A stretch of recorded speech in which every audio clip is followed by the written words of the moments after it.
Launch in 30 minutes. How does it actually work? Our idea is really to democratize the space. Snoop Dogg launched his own casino like 2 days ago. Okay, I want to launch today. I have $1 million. Come tomorrow, Oh, wow. After it became so popular, It was called Maincard.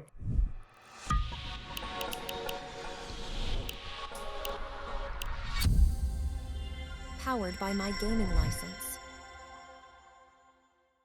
Hello and welcome back to My Gaming License podcast. We're here with Valerii from Maincard. He's the founder.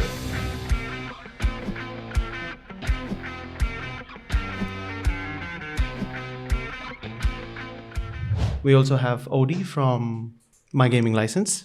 And we're going to be talking about Maincard as well as how things have been changing in the platform space. thank you, Valerii, for coming. Thanks for having me. Just before we start, can you please tell a little bit about yourself and under 2 minutes? Under 2 minutes. Yeah, can be more. Yeah.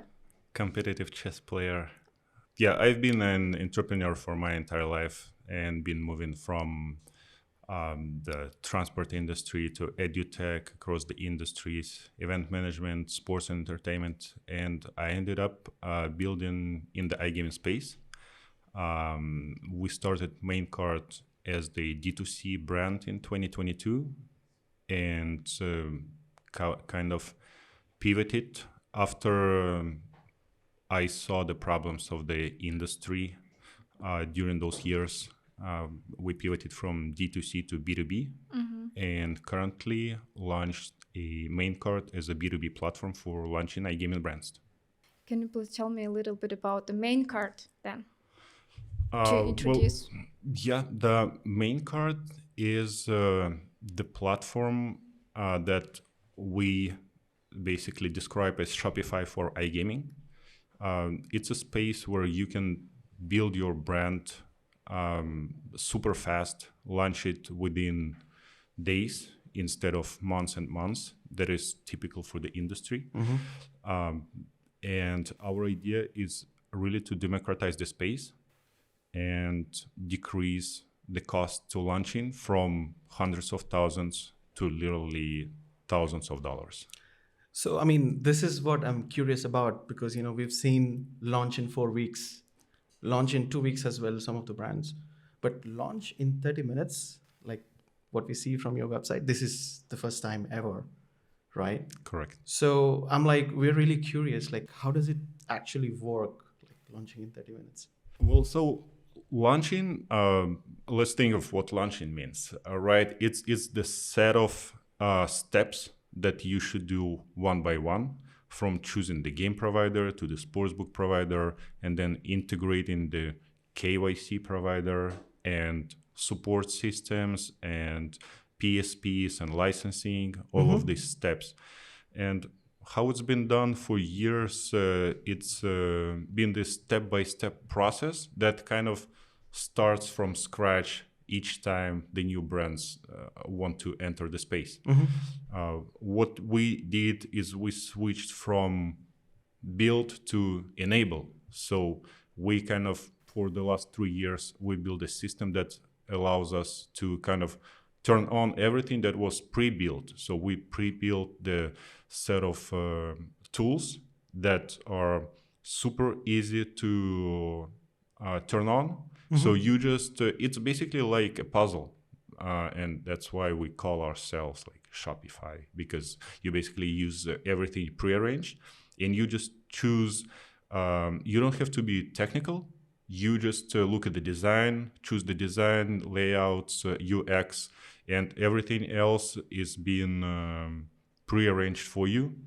And we say it's 30 minutes. In fact, we can do this in 10 or 9. Oh, wow. Yeah, but like, does it also include like pre-integrated games, compliance, everything, licensing? Yeah, I wouldn't say names of VC firms that we talk to because we're kind of in the fundraising process currently. Yeah. But we build brands for VCs while talking to them on the phone for 10 minutes. In 10 minutes, they can start playing games, which is pretty innovative for the space.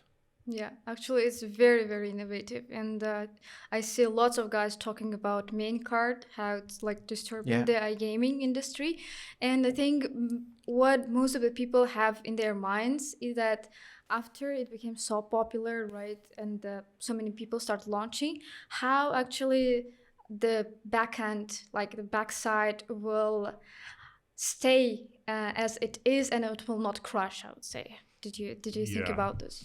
It's actually, so we came from the D2C space. So we used to build a social casino on Telegram. Okay. And we built it within 3 months in 2022, just as a side project, just for fun, actually. To see if you can do it, kind of. So I was running the third largest media promotion for combat sports in Latin America. And fantasy sports were emerging. So we decided, why don't we allow the spectators that watch MMA events to make bets on, to predict actually who's going to win this or that tournament. And we did it in a gamified manner. Actually took 3 months and developed the platform with just one feature, make a prediction. And this was in which year?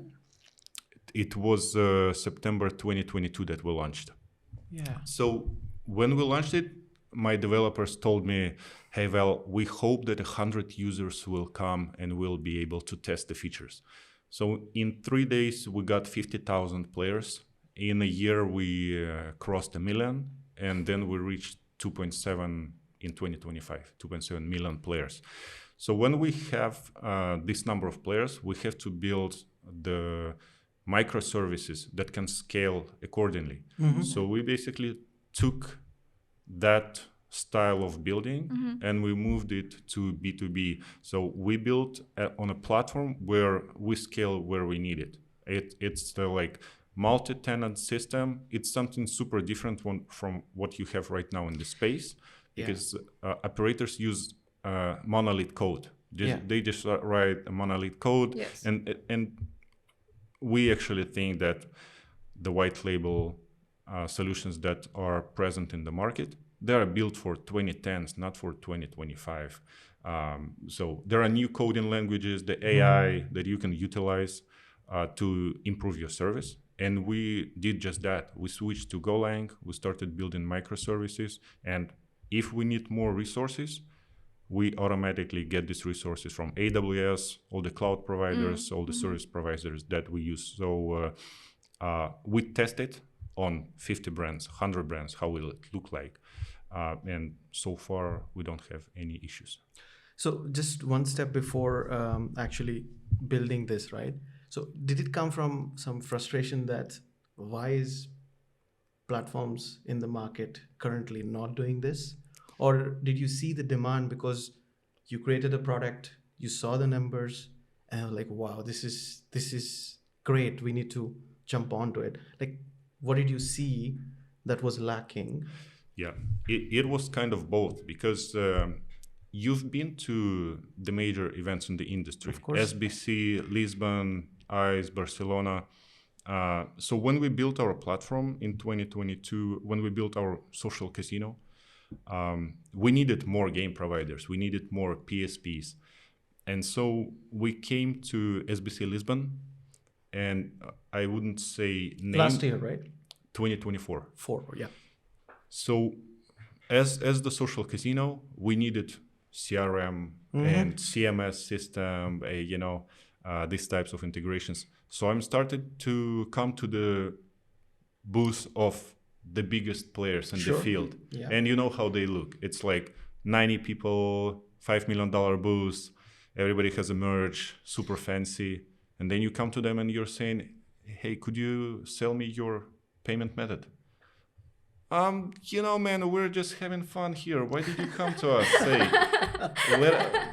come tomorrow. Here's the invite. So yeah, I go to one provider, then the second white label provider, then the third one. After 2 days, I'm seeing what's happening, and I'm deciding to do the super easy test. I'm looking at I'm just Googling the top 15 white label providers. Okay. I'm getting 15 websites. I'm sending 15 messages, build a brand for me. I'm getting 3 responses.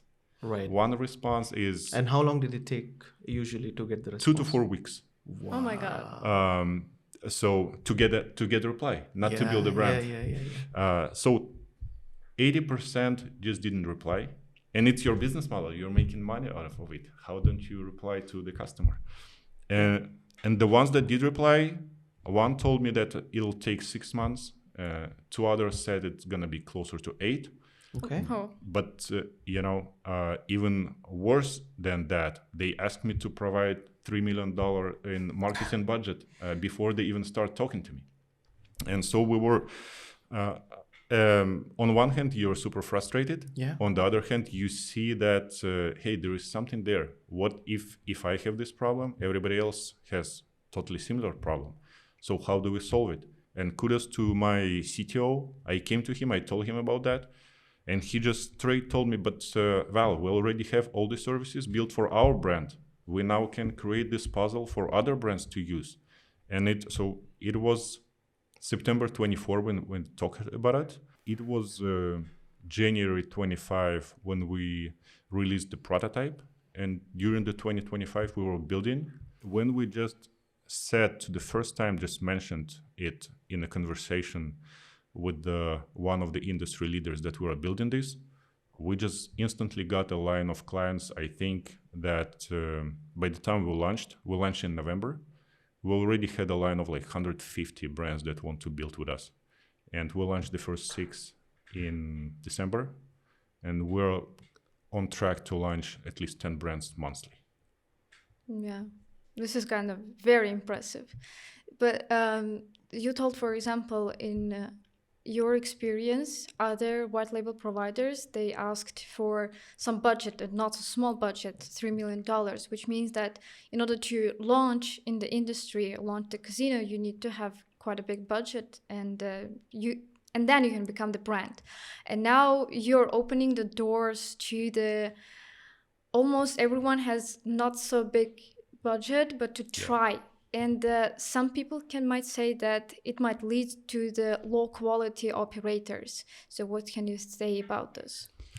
Yeah, that's a fair point, but low quality of operations comes usually not from the lack of budget. It just comes from the lack of maturity. So you don't know how to do the KYC, or you don't know how to process payments the correct way to have the acceptance rate, the decent acceptance rate, or you're lacking the retention campaign features or the gamification.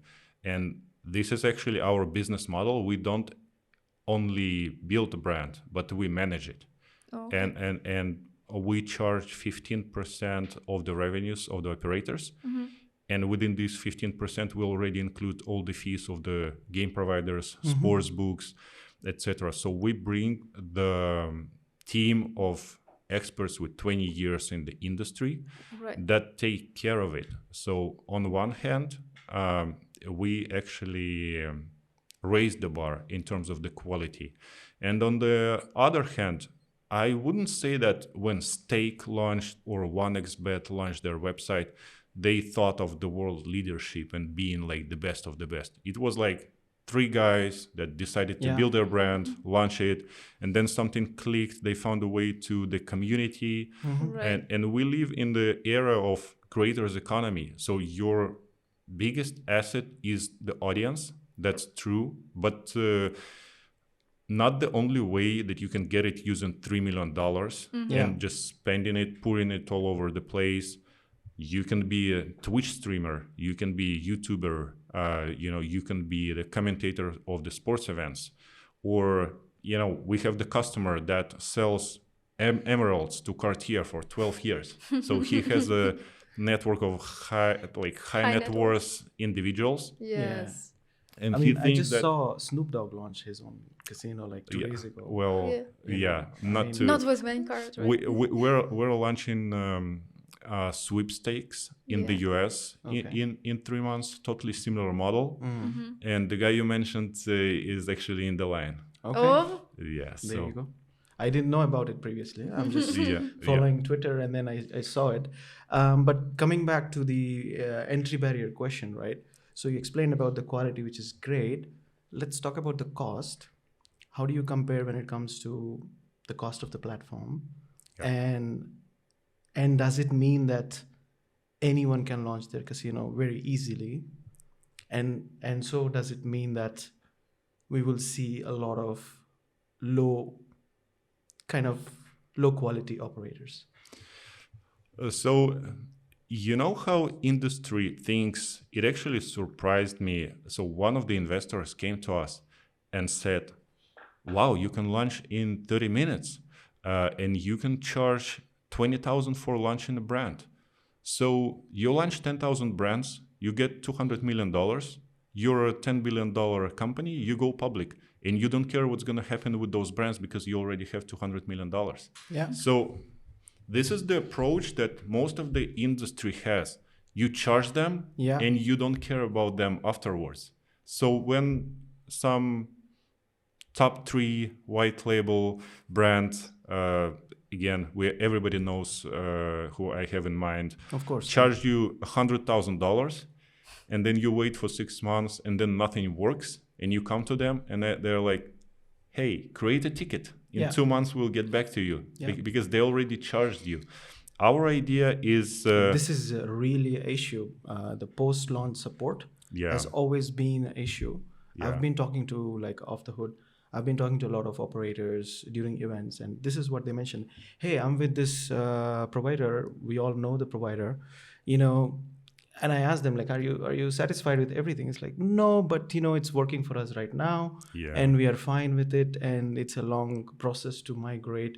Yeah. This Yeah. is because this is the actual problem, because people, like companies, they don't want to wait once they have a support question, because Yeah. every day we are delaying, they're losing traffic or they're losing revenue. Sure. Yeah. Right. And so, well, the off top, we're presenting soon. We will present the solution to migrate a brand in 24 hours from one system to another. Well, Okay. But to your point is we want to help launch a brand as low as $5,000, Okay. basically to cover licensing fees. And then we become their partner, because since we have 15% of their revenues, we are kind of like a co-founder that is responsible for the tech side. Mm-hmm. So our approach is, we will grow when you grow. We will make our first dollar when you make your 7. And before that, we don't charge you anything. So when I hear about, and I'm sure you know about, minimum GGR, Yeah. monthly Rent. penalties for low GGR, Yeah. and monthly fees, and then yearly charges, like all the extra stuff that just doesn't make sense. Instead of helping the brand grow, you just rip them off the money, and they shut down, because you know that 92% of the brands shut down in the first year of operations. Yeah. Why do they shut down? Probably because they pay too much to white label providers. They should invest more in marketing. And after 2 years or 3 years, when they're profitable and they're huge, it's when we start to monetize. I like the idea that you're bringing the speed into question, right? So Shopify for iGaming, launch your brand in 30 minutes. This is all about speed when it comes to positioning of the brand, which seems to be the main area. But, do operators really need that speed? If we launch that quickly, does this mean that they're missing out on something else? Well, that's a good question. The thing is, usually they want to start when they see the momentum. So, and the brands that come to us, sometimes the company that comes to us, they have 20 brands. And they see the opportunity to do the retargeting of the audience from those 20 old-fashioned brands to the new one. Or they decide to enter a new market. And in this market, they want to test the feature. I would launch a brand for elderly people, for youngsters, for male audience, for female audience.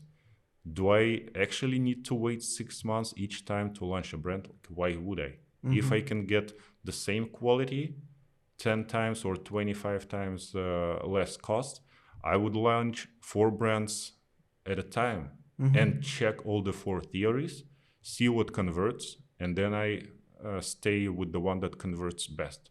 So it just creates so many more opportunities, and nobody says, hey, you built your e-commerce marketplace using Shopify, therefore Yeah. it's a low quality. Yeah. You actually build it You're right. Yeah. fast, and it serves the purpose, you know. And the 100% customizable Yeah. UI that Yeah, this we're was what was developing in now. my Yes. mind, you Yeah. know, because if we launch that fast, there's a lot of providers who position themselves on fully customizable, Yeah. end to end, 100% kind of thing. So it's essentially the opposite side of that positioning, right? Yeah, so I think that one of our main advantages is we look at all the innovations in the space. We're not 2,000 employees company, we're not 5,000, and we don't have, like, I would say that most of the industry stopped developing because they are too wealthy. You know all these guys. Yes. They just celebrate. Don't fix what's not in- broken. Yeah, that's right. And why actually I think that this $3 million marketing budget to start is just artificial barrier made because they don't care anymore about launching new brands. They already manage 300 brands, and they don't want to waste their time for some newcomers. And therefore, we feel that a lot of potential great businessmen, they miss out on the opportunity because it's cheaper to launch a McDonald's franchise than open a new brand. And the McDonald's is much safer. Let's do that. But if you can launch with the budget of $5,000 or $10,000 or $20,000, and you feel that you can be successful, then you will try. That's a very bold statement, actually. I think we're gonna rattle some things here. Yes. But yeah. Yeah, I wanted to ask about how customizable it might be. I mean, like, it's 100% customizable, or they will look identical. So I think people are also interested in that, because in 30 minutes, how you can do, like, I want completely something different. Yeah, Right. so what we do, we're a startup, Yeah. obviously a lot of work to be done, but we're introducing basically so it's like a puzzle style. Okay.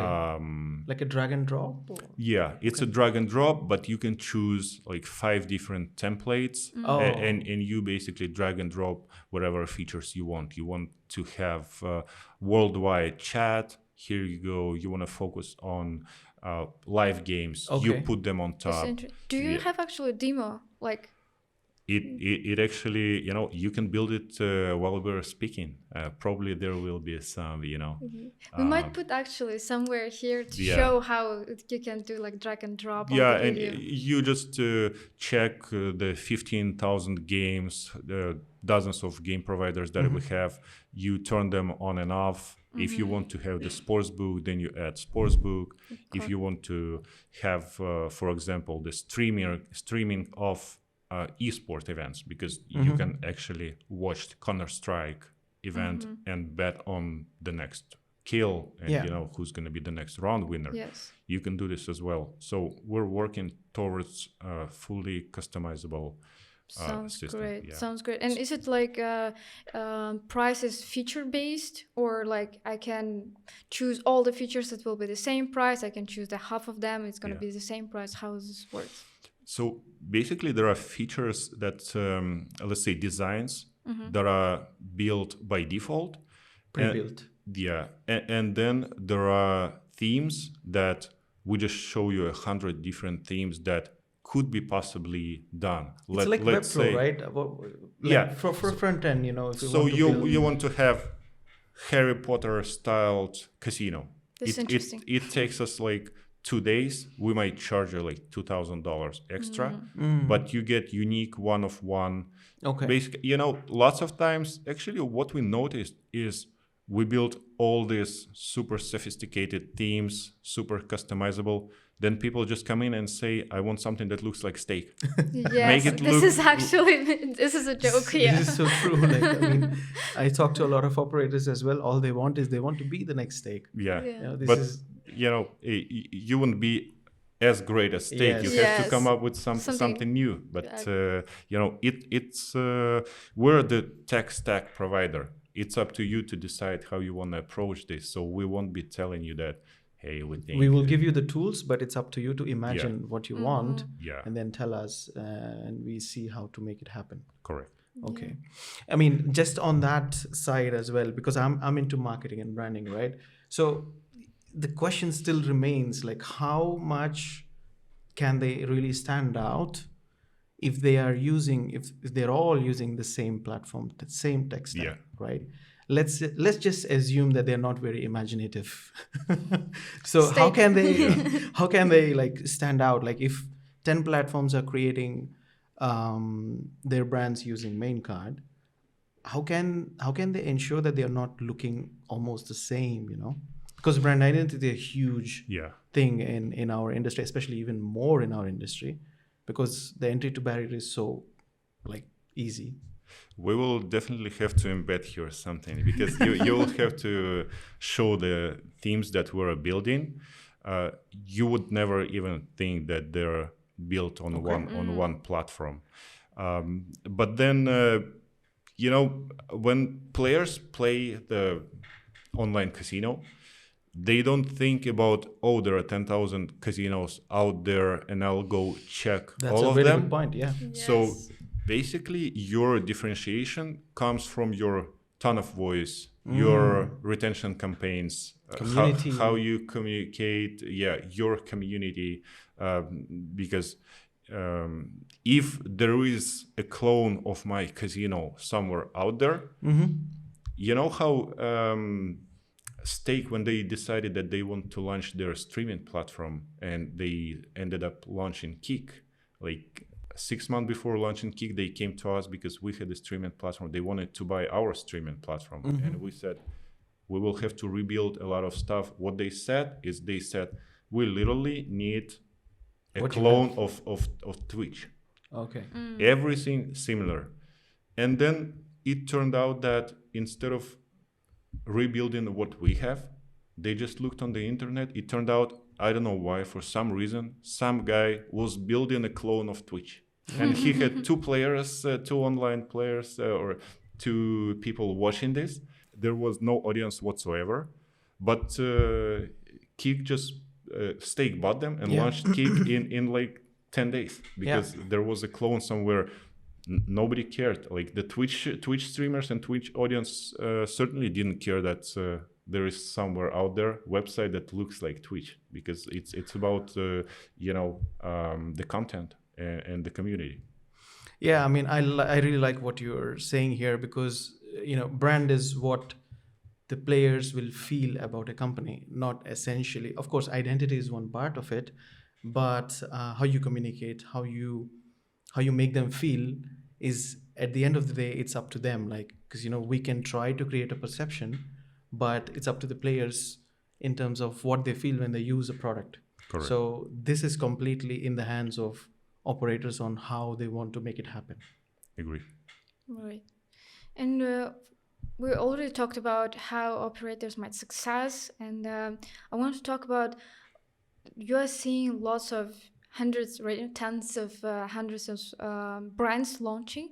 Can you say from the beginning that this operator will most probably fail from what they're asking? Like, do you see any like patterns? Yes, Or, yeah. So mostly the route to the failure is thinking that iGaming is a fairy tale. Like, I was in Las Vegas and I saw this Vegas Strip and all the buildings out there, they cost billions of dollars and there's a bunch of slots. So if I buy another slot and put it on the internet, I'm gonna make a ton of money. So this perception is totally wrong. Like sometimes when people come in and they say they want to become operators, and they don't realize that PSP fee is 10%, 12%, and person that deposits $100 want to see that they have $100. Yeah. So you have to bear all the fees, and you already down $12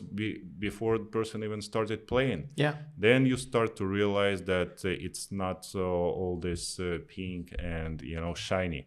And if you start talking to the person and they don't know what GGR is, what house edge is, what RTP is, then you already know it's gonna end up bad no matter how much money they pour into this business.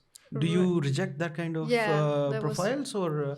We try to talk them out of it because even with the liquidity that we provide, because we not only do support launching a brand, but we have the tools for covering the losses. Yeah. We're telling that it's not going to be sustainable. And the first thing I talk about when I talk with a potential customer is that DraftKings, when they started, they paid $750 per customers. And then this customer can come in and spend $20, leave and never come back. Yeah. And now you're down what $700 something on one customer. So it's either you have to have the audience or you have to have enormous amount of money to grow, to market it decently. And this is what we don't want to just take 5,000 or 10,000 or 20,000 from the person and just leave them hanging.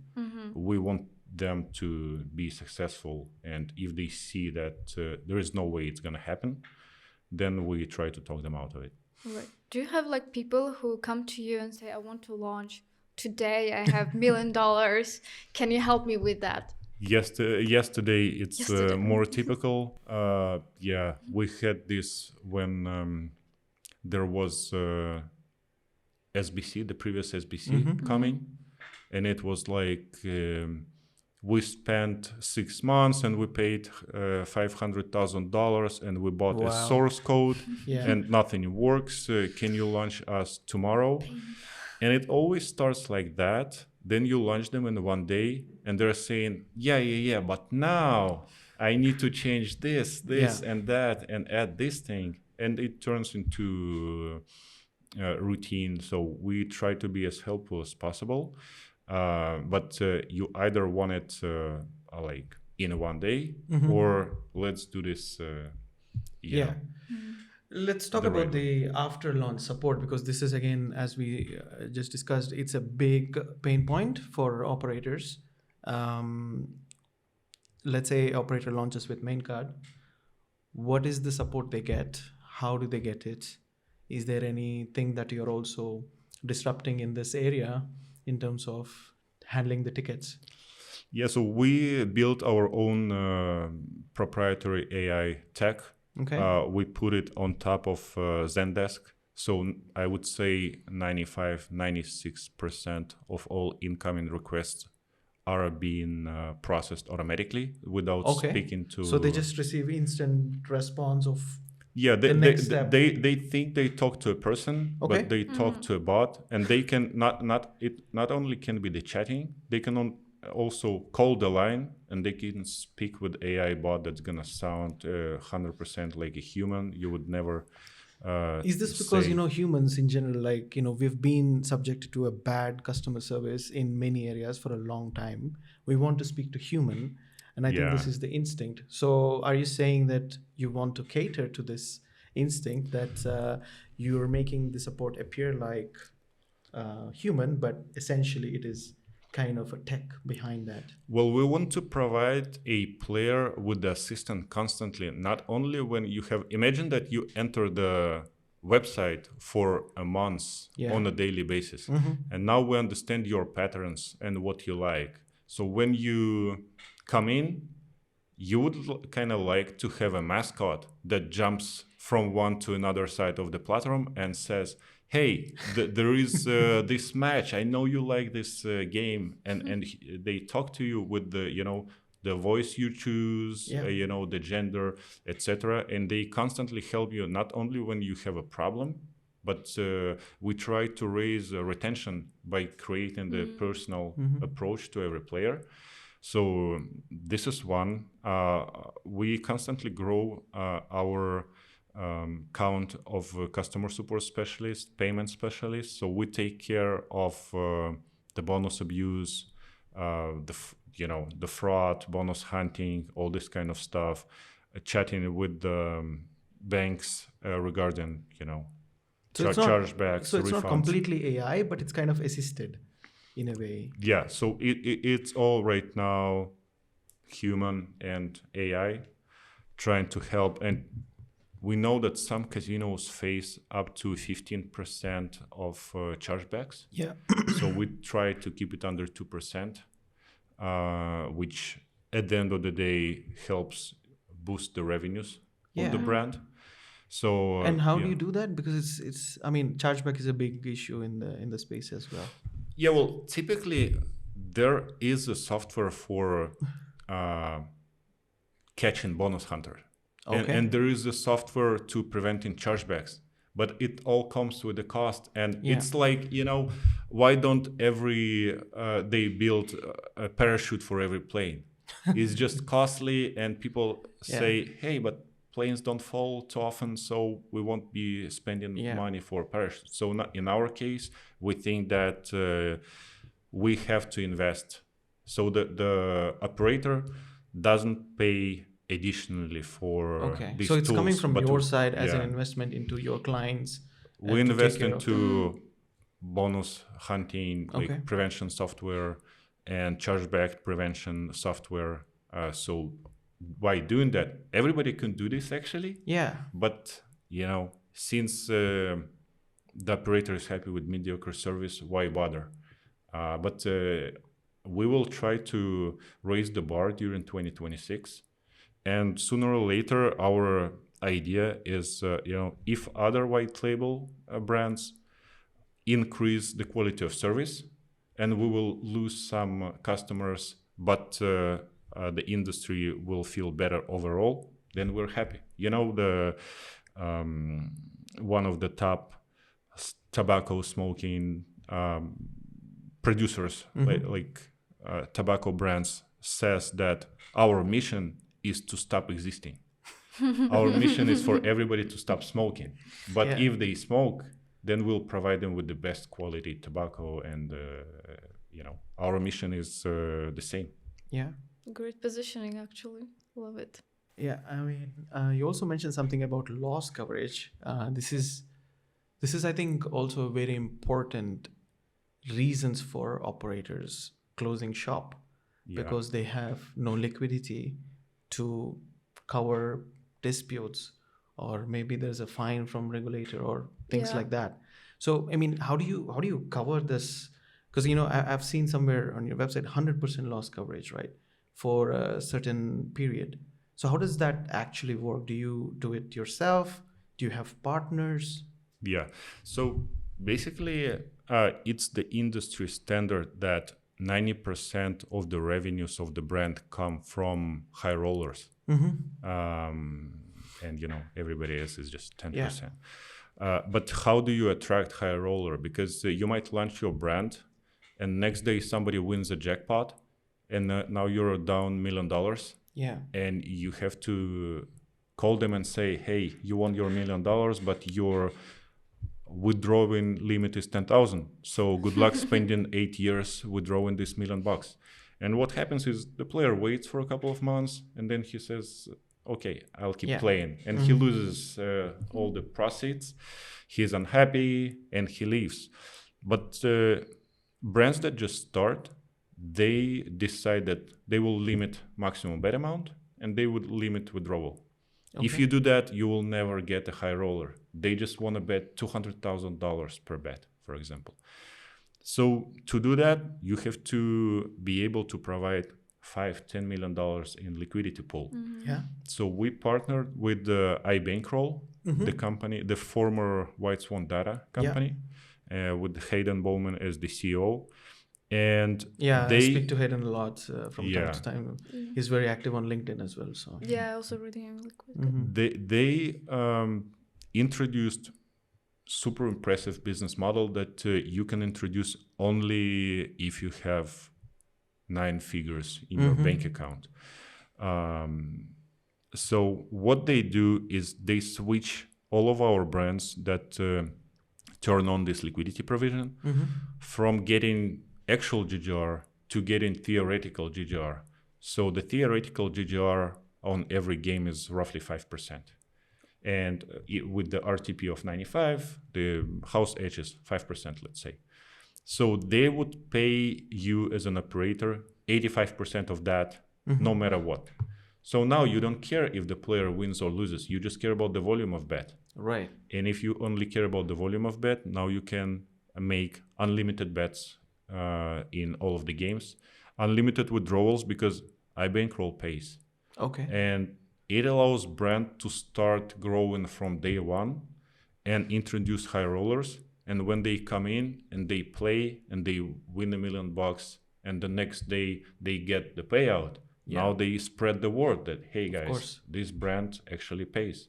And more people come in.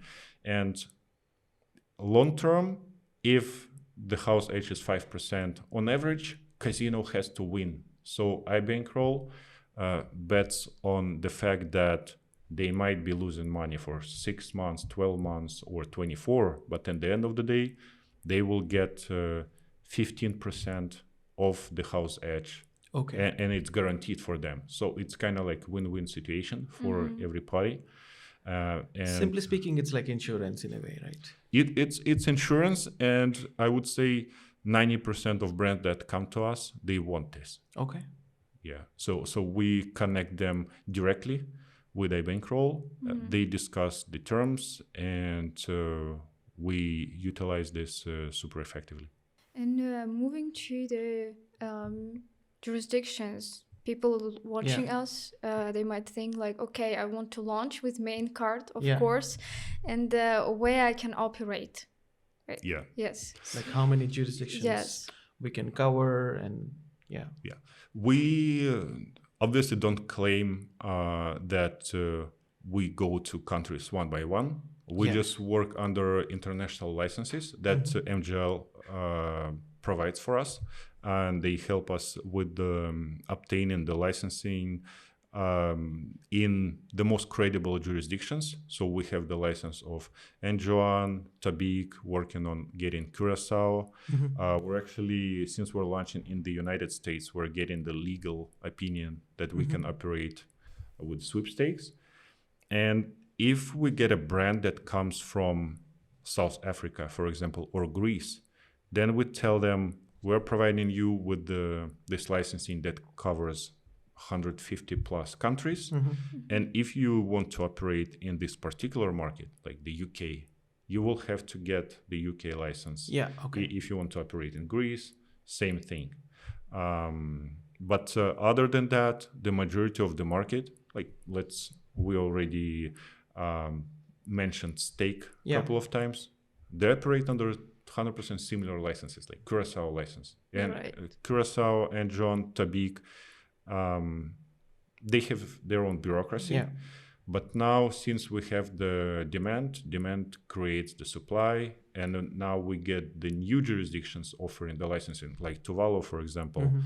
And they see all the problems in the industry, and they try to democratize it on their end. So even more licenses that see from different perspective, like Nevis in Liberia, they offer real banking, like brick and mortar banking, because other licenses can't do that. So the industry evolves, and I think that in the near future we will see that some of the new jurisdictions open up, because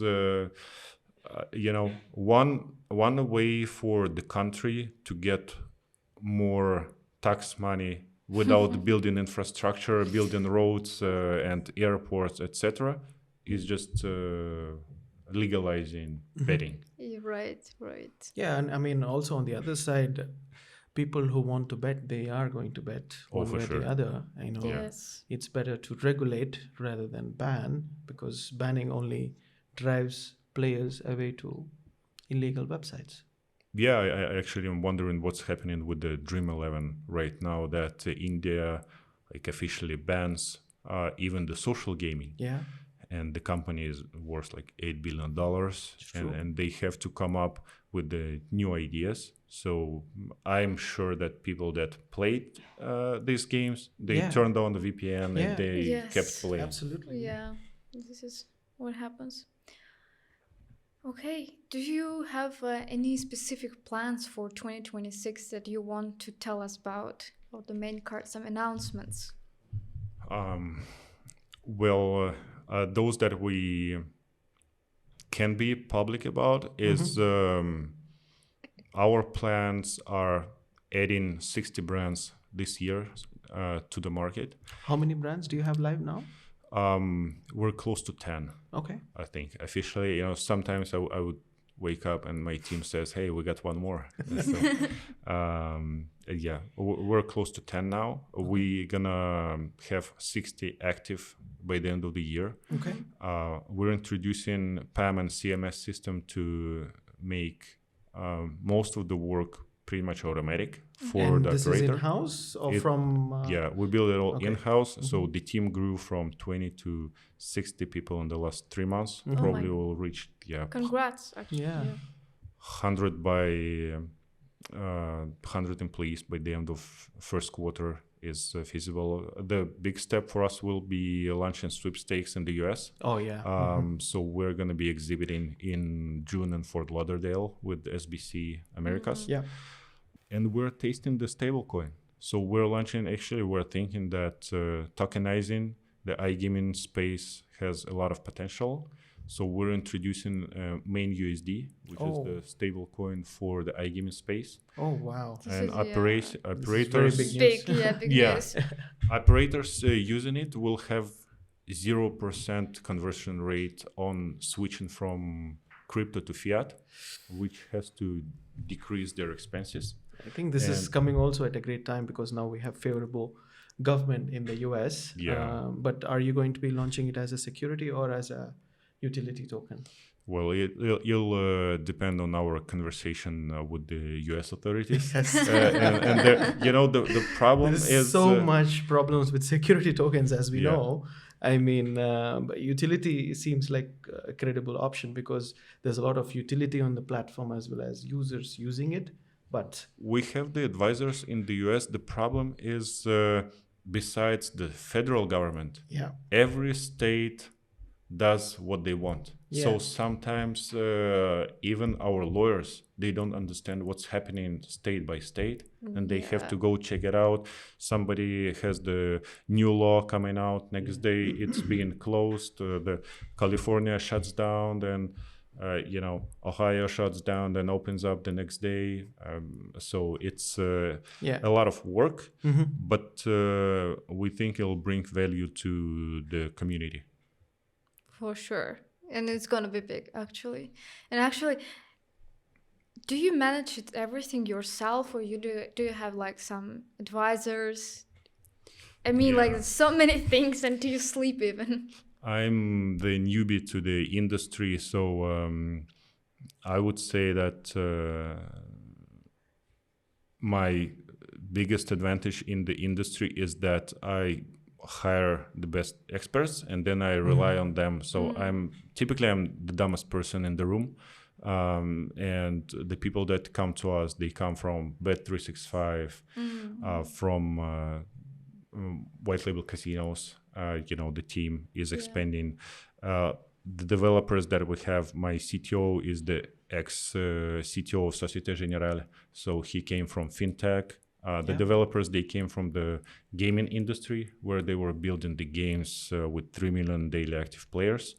Sometimes I think it's even better to have the fresh look at the industry. So people from outside, they come in and they have a fresh look, because people that spent 10 years in the industry, they work the old way. So to me, the main challenge right now Yes. is to learn, to help my team learn how to work the new way. Yeah. And we don't have no hierarchy in the company, and we're trying to build a team where everyone is independent, We don't have these multiple stages of approval. Yeah. So it's, as Mark Zuckerberg said, we, move fast, break things, and then Right. fix them as we go.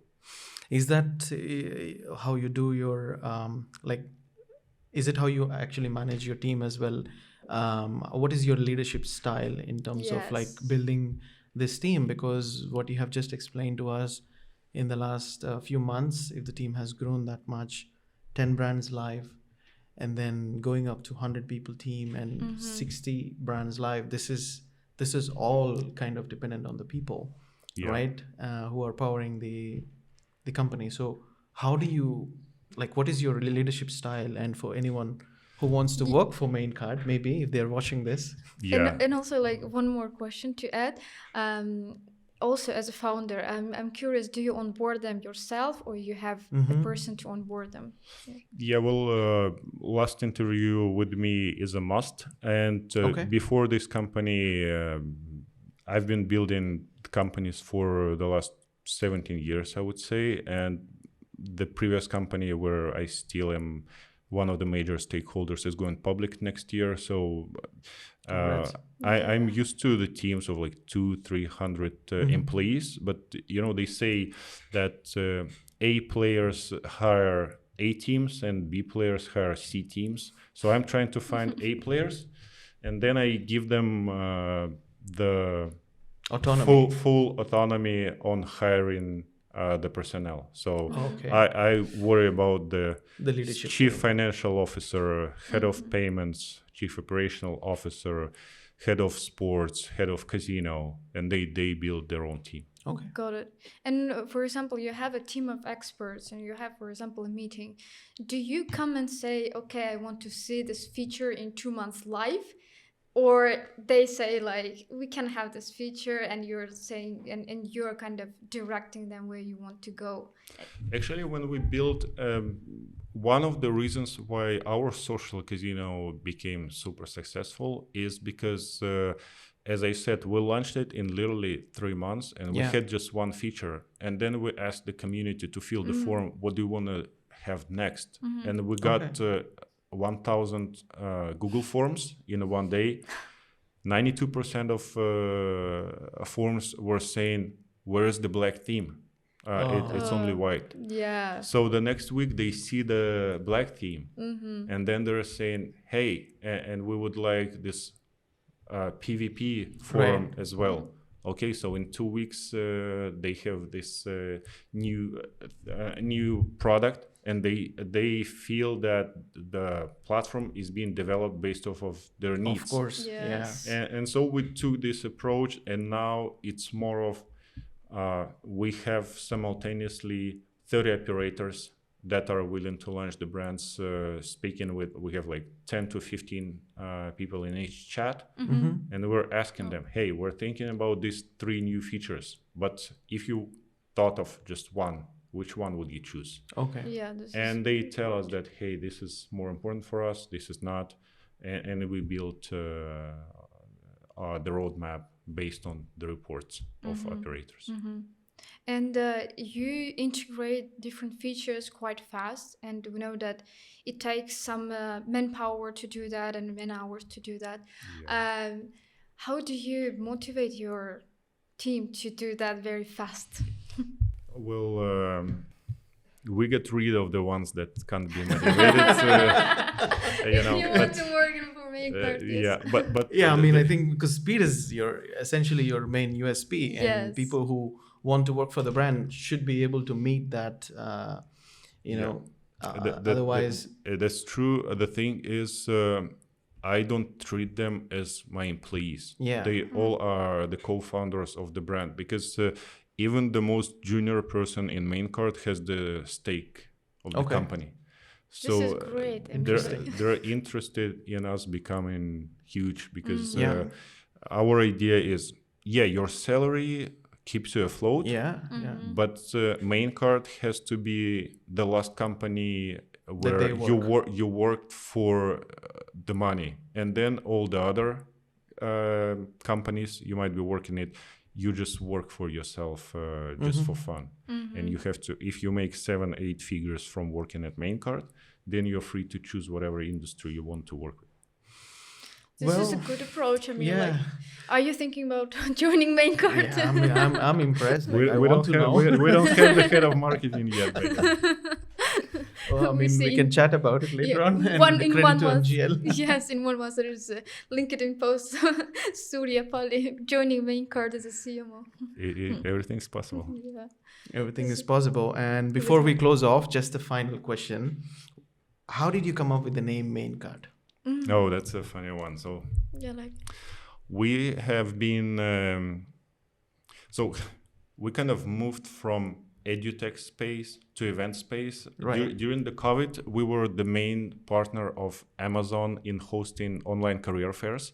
Okay. And we had 700,000 Indians simultaneously in 20 rooms Wow. online chatting about the job opportunities at Amazon. But then COVID kind of ended and people went offline again. So we thought of how do we pivot from with all the streaming tech that we have. So in Brazil, we launched the 24/7 sports media company. And we started to stream events from 9 different countries, Thailand, Vietnam, but with the main headquarters in Sao Paulo. And it soon became a thing. We had 3 of the UFC world champions as our brand ambassadors. And we mostly streamed MMA events, and we were the 3rd in the world in the number of hosted events. In every event, the last 4 fights, like people come to see 1 or 2 final battles. But in general, there are 10 to 12. But the last 4, they are being called main card because they are the last 4 fights of the event. So when we introduced the fantasy betting within the streaming platform, it was called main card betting. And then when we removed it and separated 2 projects because fantasy sports started growing much faster than the streaming platform itself, we decided that why do we only target MMA fans? We have to target basketball players, football fans, etc. And so we divided it. And when we launched on Telegram, how do we call it? We called it Maincard. Right. Now, that's an interesting story, Yes. which has a storyline and different successes and so on. exactly. So thank you so much for joining us Yes, and thank sharing you. everything behind how Maincard came into existence as well as how it works.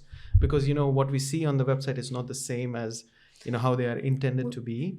I think a lot of people watching will know the Right. reasons behind Yes. everything that is on the website and the mission, as well as thank you for sharing the plans for 2026. Those are very ambitious plans, but I think considering the USPs and what you have in the existence, I think it's very much achievable. So thank you for Yeah. joining us. Wishing you good luck for 2026. Yeah. Thanks a lot. Thank you. Yes. Thank you for having me. Thank you. Powered by my gaming license.